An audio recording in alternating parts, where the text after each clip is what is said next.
All right, the first thing that we want to do today is to solve quadratic equations by factoring. To do this, the first thing that we want to do is we want to set the entire equation equal to 0.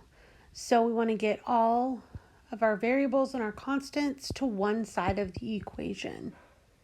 The next step that we want to do is to factor the equation.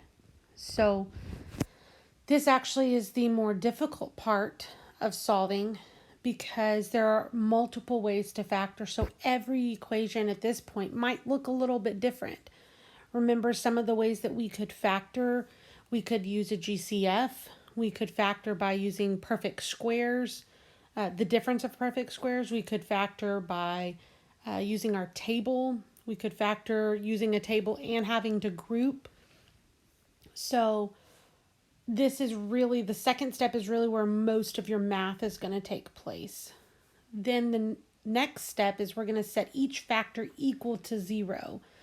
When we do this, we're going to take everything that's got a variable, that factor will get set equal to 0. Then we're going to solve each of those factors to get our solutions. So let's take a look and see what that might look like. So I tried to kind of give us a variety of examples here. And what I mean by a variety of examples, I mean the factoring is different for these. So in our first example, we're going to set it equal to 0. Great. It's already set equal to 0. The next step is we're going to factor. So in this case, I could factor this by looking at a table and saying, okay, well, what multiplies to 12 and adds to 7? So I think about all the numbers that multiply to 12. I say, okay, well, 1 and 12, they don't add to 7. 2 and 6, they don't add to 7. 3 and 4, oh, those add to 7. So that would be my two factors. So in my factors, I would have x plus 3 and x plus 4 equal to 0. Then the next step is I'm going to set each factor equal to 0. So set each one equal to 0. And then I'm going to solve those two. I would solve the first one by subtracting the 3. I would solve the second one by subtracting the 4. So let's look at our second example. All right, step 1 again, we want to set it equal to 0. All right, so on this one, I'm going to need to move that 40 to the other side. So I'd subtract the 40 over. Now I can begin to factor. Again, I could kind of think of a table on this one.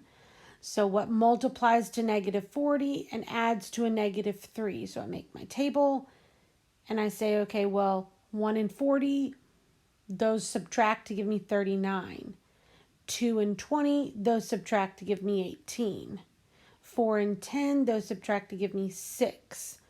5 and 8, those subtract to give me 3. So I want to use 8 and 5. Because I'm trying to get a negative 3x, I would have a negative 8 and a positive 5. So my factors become that x minus 8 and that x plus 5. Then I'm going to set each factor equal to 0. So x minus 8 equals 0. I'd add 8 on both sides. X plus 5 equals 0. I'd subtract 5 on each side. So I get my two solutions. Right. Oh, silly, I called that example 2 again. So let's look at my next example here. This one should be example 3. Sorry about that. My next example here, I've got 3x squared minus 12x equals 0. So it's already set equal to 0. Great. Now I'm going to start to factor. So I look at this and I say, well, first off, there's two terms. So I'm hoping that it's difference of perfect squares, but it's not. So now I say, okay, well, 3x squared and a 12. I wonder if they have anything in common. And they do. So I'm going to use a GCF on this. I'm going to factor out a 3 first. That would leave me with x squared minus 4. Then I see, okay, x squared minus 4, that's my difference of perfect squares. So remember with my difference of perfect squares, I take the square root and I alternate the sign. One gets a plus and one gets a minus. So I keep that GCF there, that 3, and then I have x plus 2 and x minus 2, because those were my square roots of 4. Then I'm going to set each factor equal to 0. Now, when I do this, 3 equals 0, that doesn't even make sense. Another reason why I won't get a solution here is because there was no x for me to solve for. Okay, the x that I'm going to solve for comes from the x plus 2 and the x minus 2. So when I solve those equations, I'll get x equals -2 and x equals +2. Those would be my two solutions. Right. In this last example here, we've got 2x squared minus x equals 3. Well, the first step again, I got to set it equal to 0. So I need to go ahead and move that 3 to the other side, which leaves me with 2x squared minus x minus 3 equals 0. So this one, I'm going to actually need to write this table down only because sometimes the tables I can kind of visualize in my head. This one's a little bit more tricky because remember when we have a, remember our a is our first term here. So when this a is not equal to 1, that means when we make our table, I'm going to have to multiply the 2 and that 3 to give me the 6. All right, so now I'm thinking of numbers that multiply to 6. Well, 1 and 6, 2 and 3. Remember, I'm trying to add up to that -1 here. So 1 and 6, when I subtract those, I get 5. 2 and 3, when I subtract those, I get 1. So I want to use my 2 and 3 here. To get the -1 that I'm looking for, I would have to use a +2 and a -3. At this point, I'm going to rewrite my equation. Okay, I have my 2x squared. I'm going to replace that -x with a 2x and that -3x that I found from the table. And then I have my -3 there. Now I'm going to factor by grouping here. So I'm going to group those first terms. They have a 2x in common, which leaves me with x plus 1. The last two terms have a -3 in common, which leaves me with x plus 1. So then remember, this is where I have to have a match. So I notice that my x plus 1's match, which is great. That means I did it right.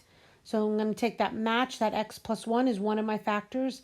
And the remaining, the leftover, is my 2x minus 3. That's my other factor. So once I've now found my factors, I'm going to set each factor equal to 0 and solve it. So I have 2x minus 3 equals 0. I'd add the 3 and divide by the 2. X plus 1 equals 0, I'd subtract the 1, and then I get my two solutions. So, did all of that make sense? If it did, then I want you to go ahead and go into your IXL and complete the skill that was solve a quadratic equation by factoring.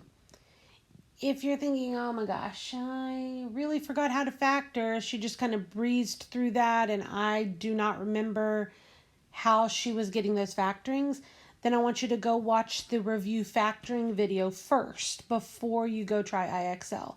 Remember, the hardest part about solving by factoring is to factor. We got to get really good on factoring. So if you're still a little rusty, go look at that reviewing factoring video first. All right.